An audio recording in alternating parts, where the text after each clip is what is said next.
Sahabat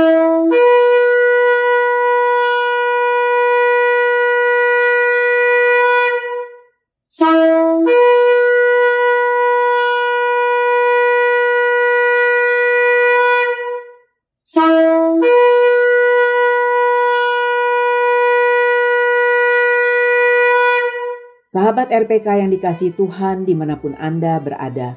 Shalom Beshem Yeshua HaMashiach. Salam sejahtera dalam nama Yeshua HaMashiach, dalam nama Tuhan Yesus Kristus Juru Selamat kita. Selamat mengikuti siaran Tekiah, Telaah Kata Ibrani Alkitabiah bersama Gembala Benyamin Obadiah, Ketua GKMI, Gereja Kehilat Mesianik Indonesia. Tekiah adalah cara peniupan shofar seperti yang didengar tadi. Siaran Tekiah dimaksudkan untuk menggali kebenaran Alkitab dari bahasa dan masyarakat Ibrani yang menjadi persemaian tumbuhnya iman Kristiani kita yang berasal dari tanah perjanjian Israel di Timur Tengah. Saudara dapat mengajukan pertanyaan ke 081 997 1577. Shalom Pak Ben. Shalom Wira, shalom sahabat RPK dimanapun Anda berada. Hari ini kita akan membahas kata Ibrani Matityahu, artinya pemberian Yah. Dalam bahasa Ibrani dieja Mem, Taf, Yud, Ayin, He, Faf. Dibaca Matityahu, artinya pemberian Adonai. Matityahu, pemberian Adonai. Matius 9 ayat 9. Setelah Yesua pergi dari situ, ia melihat seorang yang bernama Matityahu duduk di rumah cukai. Lalu ia berkata kepadanya, "Ikutlah aku." Maka berdirilah Matityahu lalu mengikut dia. Salah satu fakta yang menonjol dalam kehidupan ke-12 Rasul adalah mereka semua orang biasa saat Yesua bertemu dengan mereka. Ke-12 orang ini kecuali Yudas Iskariot berasal dari Galilea. Seluruh wilayah itu sebagian besar merupakan pedesaan, terdiri dari kota-kota kecil dan desa-desa. Masyarakatnya tidak elitis. Mereka tidak dikenal karena pendidikannya. Mereka merupakan masyarakat Yahudi pada umumnya. Banyak dari mereka adalah nelayan dan petani. Demikian pula para murid. Mesias sengaja mengabaikan mereka yang berasal dari kategori bangsawan dan berpengaruh dan memilih murid-murid yang berasal dari masyarakat akar rumput. Begitulah yang terjadi dalam sistem ekonomi Tuhan. Dia meninggikan orang yang rendah hati dan merendahkan orang yang sombong. Seperti ada tertulis dalam Mazmur 8 ayat 2. Dari mulut bayi dan bayi yang menyusu, dia menetapkan kekuatan. Elohim berkata kepada Israel dalam Sefanya 3 ayat 12. Aku akan meninggalkan di tengah-tengahmu suatu umat yang rendah hati, dan mereka akan percaya kepada nama Tuhan. Dalam Yehezkiel 12 ayat 26. Beginilah firman Adonai Elohim. Bukalah serban dan lepaslah mahkota. Tidak akan ada yang tetap sama. Tinggikanlah orang yang rendah hati dan rendahkanlah orang yang diagungkan. Itulah sebabnya ketika dia mengangkat para rasul, dia memilih orang-orang yang biasa saja. Mereka adalah orang-orang yang tidak segan-segan mengakui keberdosaan mereka. Kemungkinan tidak ada satupun dari 12 murid yang dikenal sebagai pendosa selain Matityahu, yang disebut juga sebagai Lewi, anak Alfeus dalam Markus 2:14. Lukas menyebut dia sebagai Lewi dalam Lukas 5 dan sebagai Matius sebagai salah satu dari 12 murid dalam Lukas 6. Matius adalah latinisasi dari nama Ibrani Matityahu yang berarti pemberian dari Yah, pemberian Adonai. Nama Matityahu merupakan nama yang mengingatkan kita akan Imam Matatias, ayah dari Yuda Makabe yang memberontak kepada penguasa Yunani pada abad 2 sebelum Yesua lahir. Matityahu Ibrani atau Matai Aramaik atau Matius Latin adalah penulis Injil yang menyandang namanya. Oleh karena itu kita berharap mendapatkan banyak detail tentang pria ini dan karakternya. Namun kenyataannya kita hanya tahu sedikit tentang Matius. Satu-satunya hal yang kita ketahui dengan pasti adalah bahwa ia adalah seorang yang rendah hati, tidak menonjolkan diri, dan selalu menampilkan dirinya sepanjang kehidupan dan pelayanan Mesias Yeshua. Di seluruh Injilnya, dia hanya menyebut namanya sendiri 2 kali. Yang pertama adalah saat dia mencatat saat ia dipanggil menjadi murid, Matius 9 ayat 9, dan yang lainnya adalah saat dia menyebut nama-nama 12 rasul, Matius 10 ayat 3. Siapa sebenarnya Matityahu dalam masyarakat Yahudi abad pertama? Matityahu bekerja sebagai seorang pemungut cukai ketika Yeshua memanggilnya. Ini adalah tanda kepercayaan yang diharapkan dari seseorang yang akan menjadi Rasul Mesias, pemimpin teras umat Tuhan, dan pengkhotbah Injil. Namun dari sisi masyarakat Yahudi, pemungut cukai atau pemungut pajak adalah orang yang paling dibenci di Israel karena ia bekerja untuk penjajah Romawi. Pemungut cukai dibenci oleh seluruh masyarakat Yahudi. Mereka dianggap lebih rendah dibandingkan dengan kaum Herodian, yaitu orang Yahudi yang setia kepada dinasti Herodes, dan lebih layak dicemooh dibandingkan dengan tentara penjajah Romawi. Pemungut cukai adalah orang-orang yang membeli hak pajak dari Kaisar Romawi dan kemudian memeras uang dari rakyat Israel untuk memasukkan uang ke kas Romawi dan menambah tebal kantongnya sendiri. Mereka sering meminta uang dari masyarakat dengan menggunakan preman. Kebanyakan dari mereka adalah orang yang tercela, keji, dan tidak berprinsip. Dengan gambaran tadi, bagaimana Matityahu dapat menjadi murid Mesias Yeshua? Injil mencatat panggilan Matityahu. Narasinya begitu mengalir demikian saja dalam Matius 9 ayat 9. Setelah Yeshua pergi dari situ, ia melihat seorang yang bernama Matityahu duduk di rumah cukai. Lalu ia berkata kepadanya, "Ikutlah aku." Maka berdirilah Matityahu lalu mengikut dia. Inilah satu-satunya gambaran sekilas tentang panggilan Matius yang kita peroleh dari Injil yang ditulisnya sendiri. Matius melanjutkan dengan ayat 10 berikutnya. Kemudian ketika Yeshua sedang duduk makan di rumah itu, datanglah banyak pemungut cukai dan orang berdosa, lalu duduk bersama-sama dengan dia dan murid-muridnya. Kemudian Lukas menambahkan bahwa ini sebenarnya adalah perjamuan besar yang diadakan Matius di rumahnya sendiri untuk menghormati Yeshua. Tampaknya dia mengundang sejumlah besar rekan pemungut pajak dan berbagai macam lapisan masyarakat yang tidak dianggap untuk bertemu dengan Yeshua. Seperti yang kita lihat dalam kasus Filipus dan Andreas, dorongan pertama Matius setelah mengikut Yeshua adalah membawa teman-teman terdekatnya dan memperkenalkan mereka kepada Juru Selamat. Dia begitu gembira telah menemukan Mesias, sehingga dia ingin memperkenalkan Mesias Yeshua kepada semua orang yang dia kenal. Maka ia mengadakan perjamuan besar untuk menghormati Yeshua dan mengundang mereka semua. Lukas mencatat apa yang terjadi pada peristiwa itu dalam Lukas 5 ayat 29-32. Kemudian Lewi mengadakan pesta besar bagi dia di rumahnya sendiri. Orang Farisi dan para penyalin Torah bertanya, "Mengapa engkau makan dan minum bersama pemungut cukai dan orang berdosa?" Yeshua menjawab dan berkata kepada mereka, "Bukan orang sehat yang memerlukan tabib, melainkan orang sakit.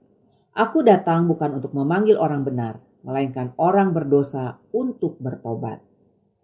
Apa alasan Matityahu mengundang para pemungut pajak dan orang-orang rendahan lainnya? Ya, karena hanya merekalah orang-orang yang dia kenal. Hanya merekalah yang mau bergaul dengan orang seperti dirinya.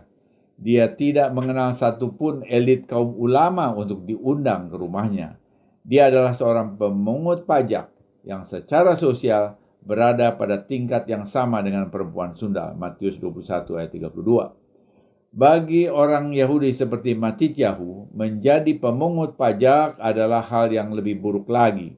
Pekerjaannya menempatkan dirinya menjadi pengkhianat bangsa, paria sosial, dan orang yang paling buruk dari yang buruk di mata masyarakat Yahudi abad pertama. Dia juga akan menjadi seorang yang diasingkan oleh lingkungan agamis tidak disambut saat ia memasuki sinagoga. Oleh karena itu, satu-satunya teman Matityahu hanyalah orang-orang yang tidak berguna dalam masyarakat, penjahat kecil, preman, perempuan sundal, dan sejenisnya.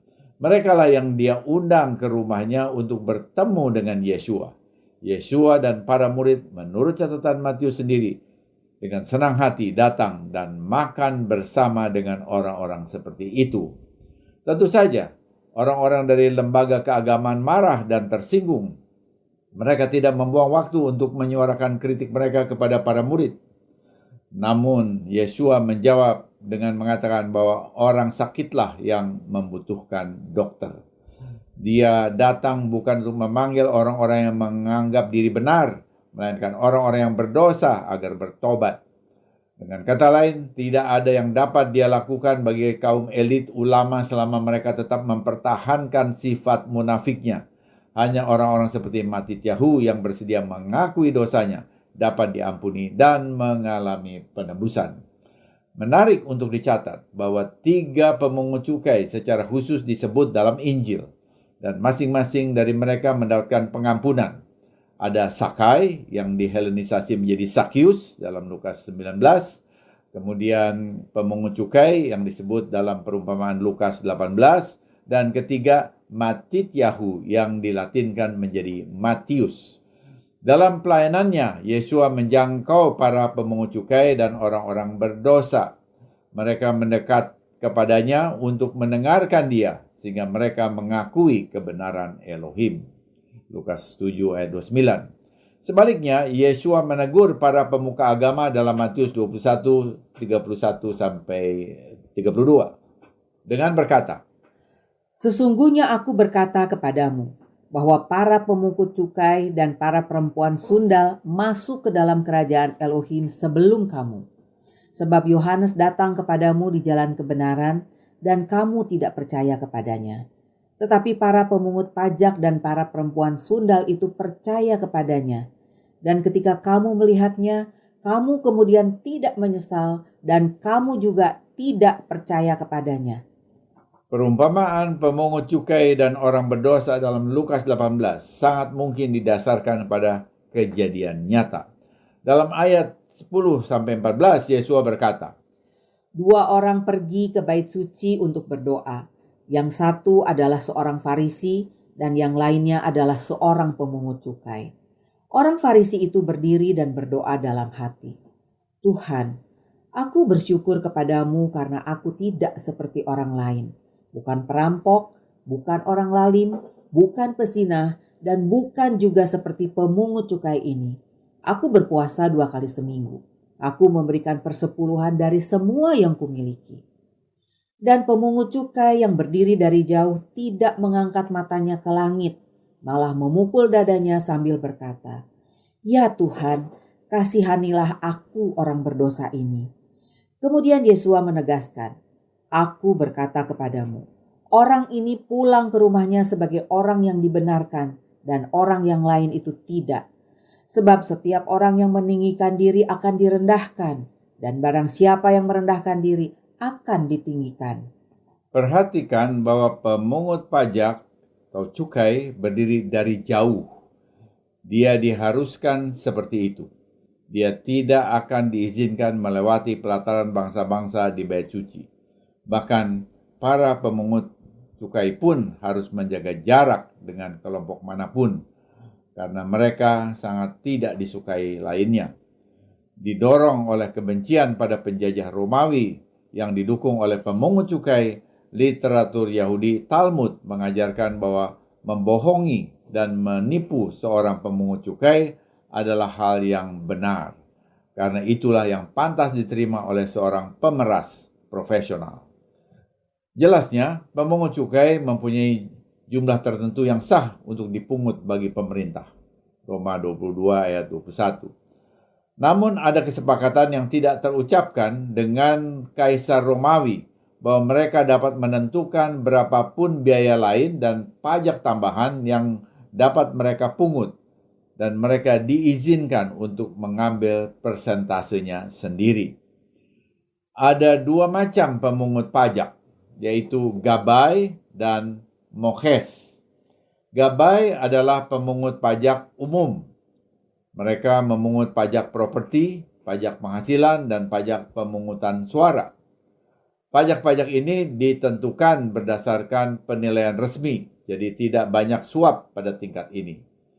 Namun kaum mokhes memungut bea atas impor dan ekspor, barang-barang untuk perdagangan dalam negeri, dan hampir semua barang yang didistribusikan melalui jalan darat. Mereka menetapkan tarif tol untuk jalan dan jembatan. Mereka mengenakan pajak atas hewan, beban, dan gardan pada gerbong pengangkut. Mereka mengenakan tarif atas parsel, surat, dan apapun yang dapat mereka kenakan untuk dikenakan pajak. Penilaian mereka seringkali sewenang-wenang dan berubah-ubah. Selanjutnya, ada dua jenis mokhes. Mokhes besar dan mokhes kecil. Seorang mokhes besar tetap berada di belakang layar dan mempekerjakan orang lain untuk memungut pajak bagi dia.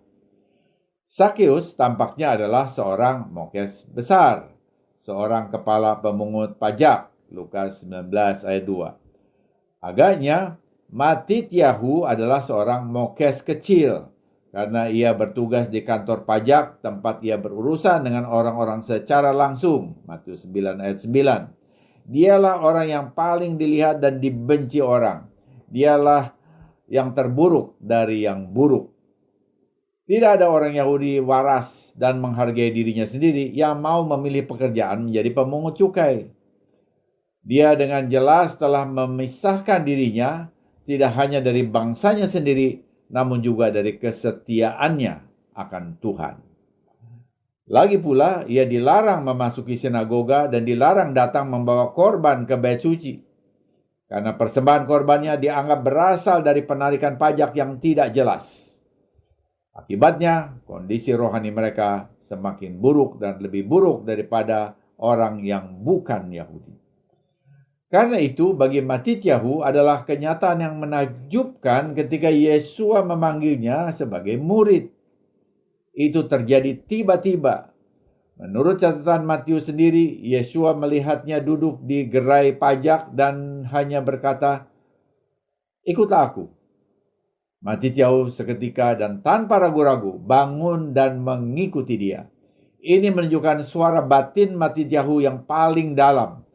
Ketika di luar dia dilihat sebagai pemungut pajak bagi penjajah Romawi yang tidak bermoral, namun jauh di lubuk hatinya ia sesungguhnya merindukan hidup yang lebih dekat kepada Elohim Israel. Karena itu ia segera meninggalkan gerai pajak, meninggalkan loket cukai penjajah, meninggalkan profesi yang dikutuk masyarakat selamanya. Keputusan itu tidak dapat diubah saat sudah diputuskan. Tidak sedikit calon pemeras uang yang mendambakan keuntungan pemungut pajak seperti yang dilakukan melalui jabatan mokhes yang disandang oleh Matius. Segera sesudah ia mengundurkan diri, banyak orang lain yang segera mau mengambil alih jabatannya. Begitu Matius pergi, dia tidak akan pernah bisa kembali. Namun dia tidak pernah menyesali keputusannya.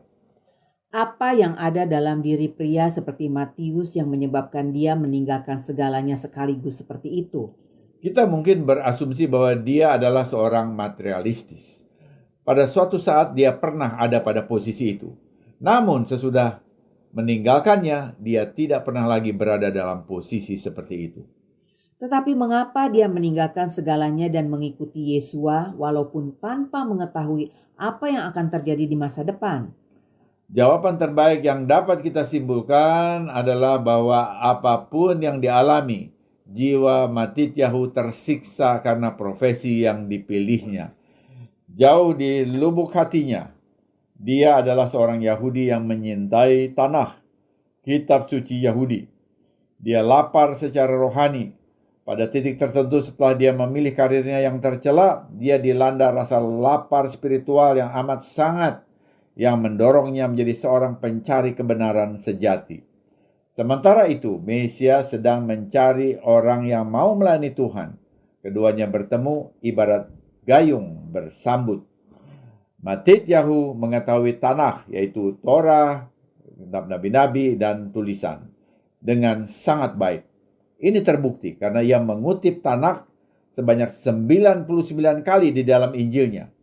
Jumlah ini lebih banyak dari gabungan kutipan Tanakh oleh Markus, Lukas, dan Yohanes. Matityahu jelas sangat mengenal Tanakh, yaitu Kejadian sampai Maleakhi. Ia mengutip sebagian dari Tanakh atau setiap bagian dari Tanakh, yaitu Torah, kitab para nabi, dan Mazmur. Dia pasti mempelajari Tanakh sendiri karena selama menjadi mokhes, dia tidak dapat mendengar Torah yang dijelaskan di sinagoga. Untuk mengisi kekosongan rohani dalam hidupnya, ia berusaha membaca kitab suci sendiri.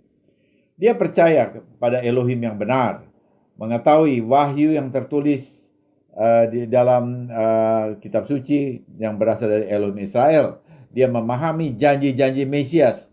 Dia pasti juga tahu tentang Yesua, sebab saat ia duduk di persimpangan jalan di gerai cukai, ia dapat mendengar kabar tentang Yesua, sang pembuat mujizat yang menyembuhkan penyakit, mengusir setan, dan melakukan mujizat. Jadi ketika Yesua muncul dan memanggilnya, ia sudah memiliki cukup iman untuk meninggalkan segalanya dan mengikut dia. Imannya jelas terlihat tidak hanya karena responnya yang cepat, tetapi juga dengan mengadakan perjamuan sebagai kesaksian dan ucapan syukur di rumahnya. Ini yang kita pahami tentang Matityahu. Dia mengetahui Tanakh, kitab suci Ibrani. Dia percaya pada Elohim Israel. Dia menantikan Mesias Israel. Dia segera meninggalkan segalanya ketika ia bertemu dengan Mesias Yesua. Dan dalam kegembiraan atas hubungan yang baru ini, dia merangkul orang-orang yang terbuang dari lingkungannya dan memperkenalkan mereka kepada Yesua. Ia menjadi seorang yang rendah hati dan tenang, menyintai orang-orang yang terbuang dan tidak memberi tempat pada kemunafikan agamawi. Seorang yang beriman teguh dan berserah diri sepenuhnya kepada keilahian Mesias. Ia berdiri sebagai penanda yang jelas bahwa Tuhan sering memilih orang yang hina di dunia ini, menebus mereka, memberi hati yang baru, dan menggunakan mereka dengan cara yang luar biasa. Pengampunan adalah benang merah dalam kisah pertobatan Matityahu.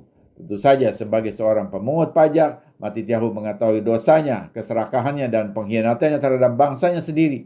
Ia tahu rasa bersalah atas korupsi, pemerasan, dan penindasan. Namun ketika Yesua berkata kepadanya, "Ikutlah aku," Matius segera menyadari bahwa dalam perintah itu terdapat janji pengampunan atas dosanya. Hatinya sudah lama haus akan pengampunan seperti itu, dan itulah sebabnya ia bangkit tanpa ragu-ragu dan mengabdikan sisa hidupnya untuk menjadi murid Mesias. Kita tahu bahwa Matityahu menulis Injilnya dengan mempertimbangkan pembaca Yahudi. Tradisi mengatakan bahwa dia melayani orang-orang Yahudi baik di Israel maupun di luar Israel selama bertahun-tahun sebelum menjadi martir karena keyakinannya. Menurut Fox Books of Martyr, Matityahu dibunuh dengan pedang sudah membuat Ethiopia dan Mesir bertobat. Kita lihat seorang pria yang meninggalkan karir yang menggiurkan secara finansial tanpa berpikir dua kali, mengikut Mesias, dan tetap bersedia memberikan segalanya demi Yesua sampai akhir hayatnya. Matityahu setia sampai akhir, dan ini juga yang akan kita teladani dalam hidup kita. Setia sampai akhir. Semoga siaran ini memberkati saudara. Informasi bagi saudara. Siaran Tekiyah dapat didengar ulang pada YouTube kanal Kehilat Mesianik _Tekiyah. Kunjungi dan subscribe kanal Kehilat Mesianik di YouTube untuk mengikutinya. Bila saudara diberkati oleh siaran Tekiyah dan saudara mau kembali memberkati siaran ini, saudara dapat mengirimkan dukungan saudara dengan menghubungi 081 997 1577. 081 997 1577. Menjelang pesta Purim, kita terus doakan pembebasan sekitar 134 warga Israel yang masih disandera teroris Hamas. Mohon kiranya Adonai mengirimkan para malaikatnya dan memberi hikmat dan taktik jitu pada IDF untuk membebaskan mereka semua dengan selamat dalam kemenangan, sehingga tercapai kedamaian. Sesudah narasi ini kita akan mendengar lagu God So Loved, Tuhan sudah begitu mengasihi, dari Yohanes 3 ayat 16. Aku harus berpegang pada Tuhan saja, karena kasih-Nya menyelamatkanku. Aku harus menanti Tuhan, menunggu firman-Nya. Oleh anugerahnya aku ditebus dan dibebaskan. Matityahu dan para murid Yesua telah menerima kasih ahava Elohim dan tidak pernah mengingkari kasih Tuhan yang demikian besar dengan menyerahkan seluruh hidup sampai pada ajalnya. Tiba saatnya saya Penatua Ira Natali dan Gembala Benyamin Obadiah mohon diri dari ruang dengar saudara. Sampai jumpa pada siaran mendatang. Yesua keselamatanku, Torah kesukaanku, menuju kepenuhan bangsa-bangsa. Shalom, shalom. For God so loved the world, come on, that He gave His only Son, and whosoever believes will not perish, they shall have eternal life. We believe it, God. I shall hold to the cross. I shall hold to God alone, for His love has salvaged me, for His love has set me free. For God so loved the world that He gave His only Son, and whosoever believes will not perish, they shall have eternal life. Hallelujah, hallelujah. I shall wait upon the Lord, and I shall wait upon His word, and by His grace I am released, and by His grace I am redeemed. Oh, for God so loved the world that He gave His only Son, and whosoever believes will not perish, they shall have eternal life. Oh, You gave it all, Jesus.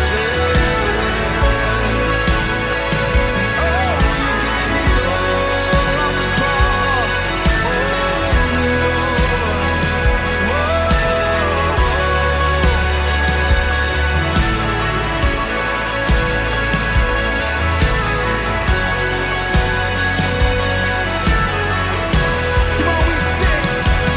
By His precious blood, I have been set free, for the glory of Jesus' name. I surrender all now to Christ alone. In Jesus I am saved.